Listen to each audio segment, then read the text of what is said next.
In the long history of the world, only a few generations have been granted the role of defending freedom in its hour of maximum danger. My fellow Americans, ask not what your country can do for you, ask what you can do for your country. JFK and the good old days. Welcome back. I'm CJ the Vlogger. Thanks for your time. And quick reminder to not like or to sub to any low-effort rot of the mind. You take a stand with your vote, both online and in a democracy. Today's lesson: when to cut your losses, lest you end up in a debt that never needed to be incurred. Also, sometimes luck is better than skill. I feel it's important to note that JFK barely, and I mean barely, won his re-election. You see, Nixon was VP at the time. I am not a crook! Yeah, that crook. It's where we get the first televised debate from. New media always has a way of coming out swinging, don't they? If you were a listener and a practitioner of the old ways that tuned into the radio, then Nixie won hands down. But if you saw it in moving picture, then most came away thinking that this young upstart was a breath of fresh life and offering a new and bold strategy on the war that had turned very cold. For instance, now, there were many Kennedy advisors, but chief among them was Robert McNamara, who openly rejected Eisenhower's reliance on nuclear weaponry. They cooked up something called the missile gap, i.e., since they got Sputnik up there, into space first, they could clearly launch an ICBM across the pond if they could reach space. Yeah, this isn't rocket science. Okay, well, here it actually is. What I mean is, that's not how any of this works. This wasn't a real issue, but it was a useful one. There's value in that little bit. Future politicians would take note. JFK's team didn't like the binary choice of no option or nuclear war. To be fair, it's not a great choice. Good thing we'll never be in that situation again. Back to the past. Their idea was something called a flexible response. That's a fancy little term that was about to get the military budget 25% up in John's first year. The goal was to give the president lots of various tools to meet the moment. The executive must sometimes execute. A holy triad of bombers, land-based intercontinental ballistic missiles, and the new Polaris nuclear sub. Ground forces would also be increased. Echoes of the past, anyone? Finally, there were the counterinsurgency forces, the Green Berets, who were employed to combat communist guerrillas. In the famous debate, Kennedy attacked Nixon on the previous failures of preventing the spread of communism. Cuba was 90 miles away. Well, it still is too. But also, we can both be right here. So, the CIA had trained a group of exiles living in Miami, Florida. The plan was they invade Cuba with the assistance from the US military.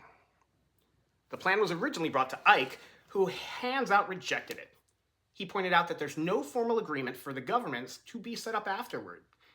It's a plan without a real plan. He was infamous for this simple question. And then what? What comes next? Always thinking that step ahead, like a carpenter building stairs. Forward thinker, that one. Military-industrial complex plays to win. It's built for it. When JFK heard the plan, he was all for it. This was not his plan, mind you, but it was his call. So, what we end up with is what's known as the disposal program. If you don't use this asset, which was supposed to be a backup plan anyway, then what do we actually do with the thing? What worth does an unused asset possess? Hammers have a way of viewing the world as if they're all nails. Kennedy wanted this work, and he needed it to. He tried to will it into existence as he saw overthrowing Castro as his Cold War calling. Dreams of grandeur can be a dangerous thing, irregardless of age. In 1941, the US launched a carrot and stick approach to Cuba. For the carrot, the offer of U.S. economic aid to the governments of Latin America for political and social reform in order to stop the spread of communism. And more of Castro.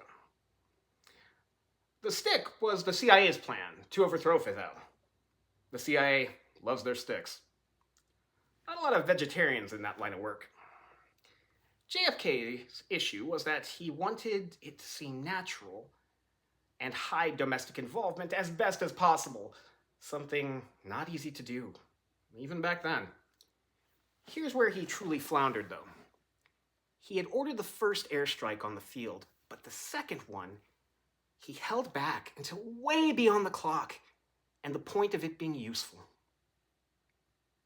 Hesitation and half measures are deadly for most involved.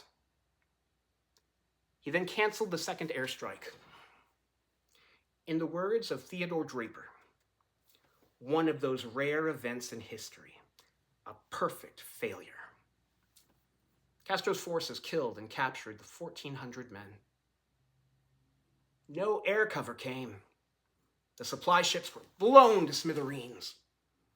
A second airstrike failed due to misunderstanding between the bombers and the fighters on the timing, and as such, the fighters were spread to Aligon, and the bombers plucked from the sky above. Maybe it was doomed to fail from inception. Castro expected it, as it was exactly what the U.S. had done in '54 in Guatemala. If you put a plan into action, it really doesn't matter whose it was. It's yours now. Heavy as the head. Wait, this is America. We hate kings. My bad. Our intelligence agency assured the president they had the full picture before them. If we want something to be true, we tend to only listen to those that back up that ill-gotten thought. We seek them out. Truth of the matter is that the U.S. intelligence was wildly off. We had some blind spots.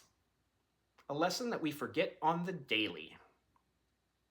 Charles de Gaulle of France had asked Kennedy if he would ever really be willing to risk a nuclear destruction of New York or Washington to save Paris.